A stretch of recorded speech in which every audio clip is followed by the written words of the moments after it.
Hi, welcome to Four States Gardening.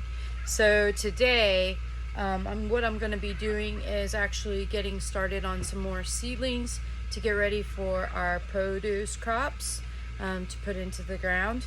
We always plan on planting our crops whenever it is Good Friday weekend. That's always been the rule that I've been taught as a kid and from my grandparents, and when I've been tempted to not stand by that rule, I always get myself in a bind and end up losing a lot of plants. So it's really hard sometimes because spring tricks us. Got the birds singing, it's really nice and warm, the grass is greening up, you have all the fruit trees putting on flower buds and everything else, but then we have cold snaps like what we're having right now. In fact, this morning when I came into the greenhouse, it was like 25 degrees outside, and it's been hanging around the 53 in here because the heater keeps popping on.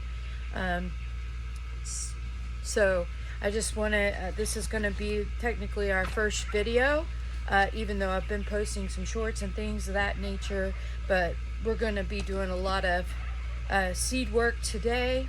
I've already prepared a lot of trays with a really good mixture between a moisture control type of mixture with seed starter, and then of course some additional fertilizer and stuff like that to make these really good, healthy, strong plants to be ready for our high winds, because we have a lot of wind here where we're at, and we're in zone 6B.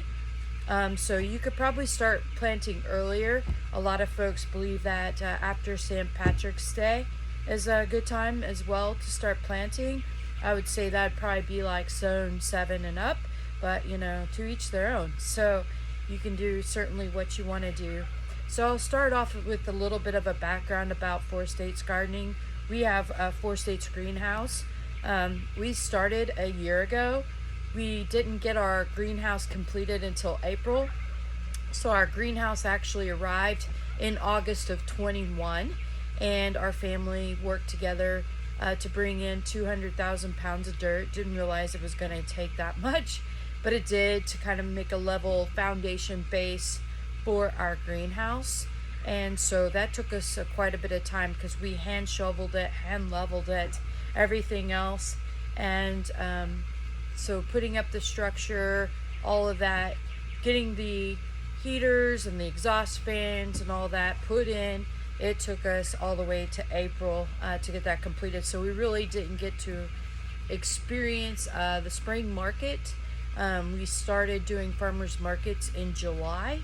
And so we're really still in our first year of what I like to call the school of figuring it out. But we are now becoming anchors in our local farmers markets, and we are also working on expanding our distribution, as that is critical to any small business in building up your customer base and that kind of thing. So why am I doing plants and produce? Well, this goes way back from whenever I was a child. I was always fascinated with nature and plants, and I did that a lot with my grandparents, like raising flowers in the garden and stuff of that nature. Just always enjoyed that. It's such a peaceful time, and it's a joy of being grateful for all that has been created for us to be basically a steward of the land, right, and take care of all this and work together with all of our wildlife and everything to create this harmony and this tremendous beauty that we all get to enjoy, and the bounties of the flowers and the fruit and the vegetables and the seeds and everything else.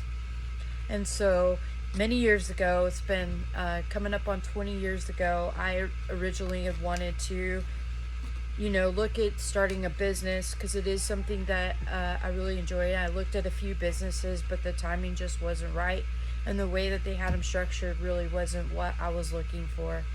And so what I did was I put that on the back burner, and I said, oh, when I'm seasoned, I'll do that.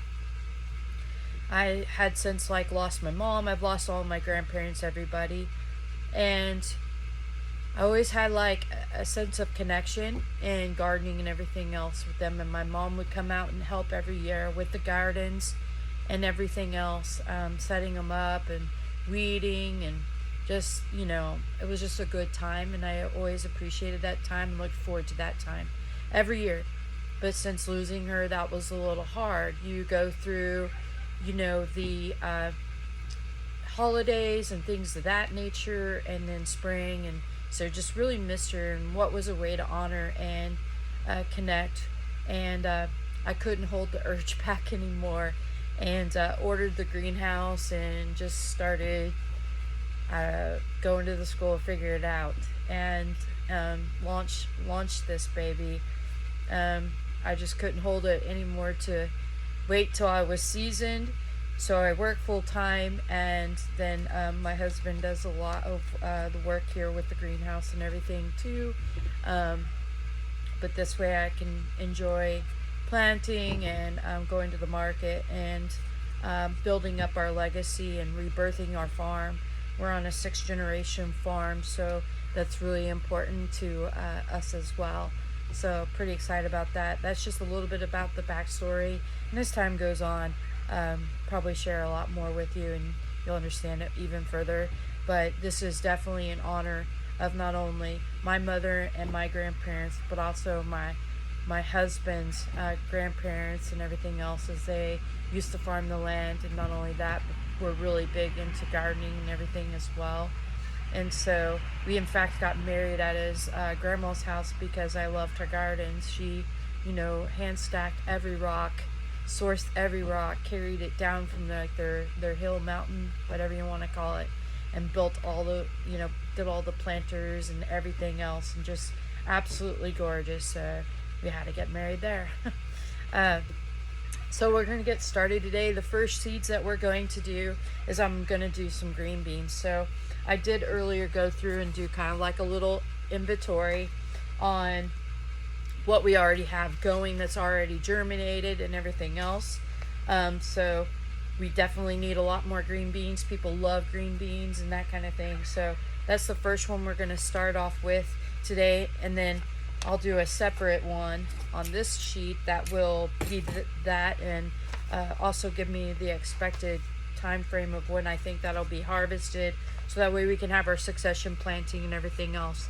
And I would say that's the hardest thing to kind of figure out and navigate, especially when you don't have a lot of that experience yet and you're growing for market as well as like your farm stand and everything else, because you maybe don't know how much you're going to sell through, and then how much more distribution that you need to go get, and then how to supply that distribution. So that's, you want to follow and learn that process along with me. Go ahead and like and subscribe, and please share. We're a small business. We're very small, also out here in the YouTube internet lands. And as time goes on, you're going to see the sun start to perk up even higher. We're in the early sunrise right now. And like I mentioned, it's in the 20s outside. And it's maintaining around 53 right now because the heater hasn't kicked on. So I'll see you guys here in a little bit. So right now I'm logging what I'm getting ready to put in. Seed, I've already got a couple of trays done. And so right now I'm just going to go ahead and show you guys kind of like the process of what I'm doing.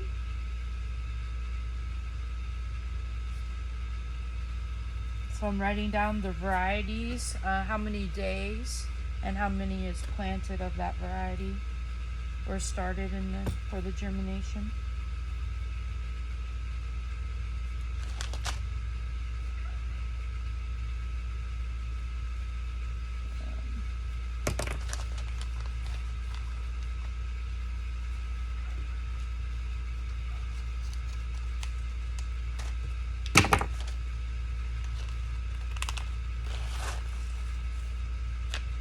So I like to use a chopstick because you have one end that's finer and then a little bit bigger end. Of course, the back of your Sharpie is also great, but I just go through and literally poke holes in all the soil for each pod.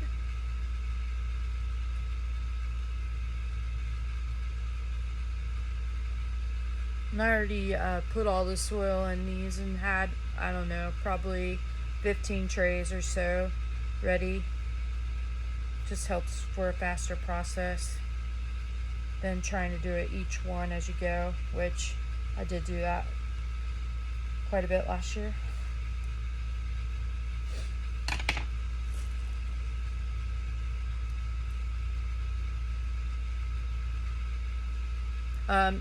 And sometimes we do have like a seed germination station. You know, it's like a rack with all the lights and everything available that we use in the house, so that way we can maintain like 70 degrees or better for the seeds.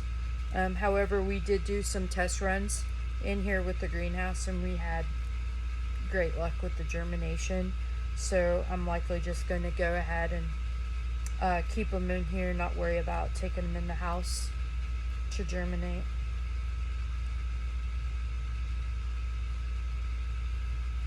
So it's another thing, kind of like, you know, figuring out your systems and testing things out, seeing what works for you, because everybody's climate and where they're at is a little bit different in your greenhouse setup if you have one. Obviously, if you don't have one, this germination station, you know, using a rack with lights and stuff like that, maybe even heating pads underneath, is really, really good process. So that way you can germinate them and have them ready for your garden for the spring to put in. And some of you are like, oh, well, I'm already way ahead of you. I've done a lot of mine for January.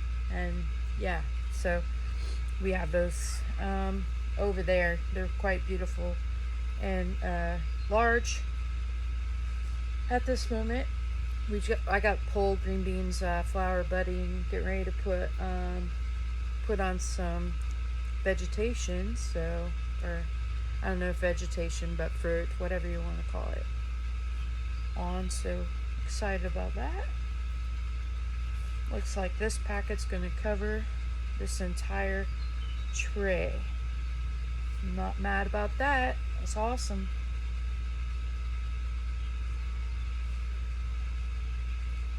Some of these I need to stick in there a little bit more. Alright, perfect. Give her the good old cover up.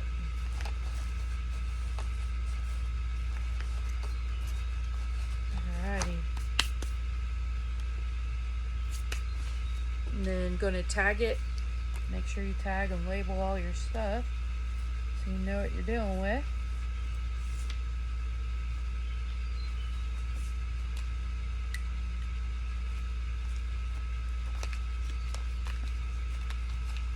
Okay.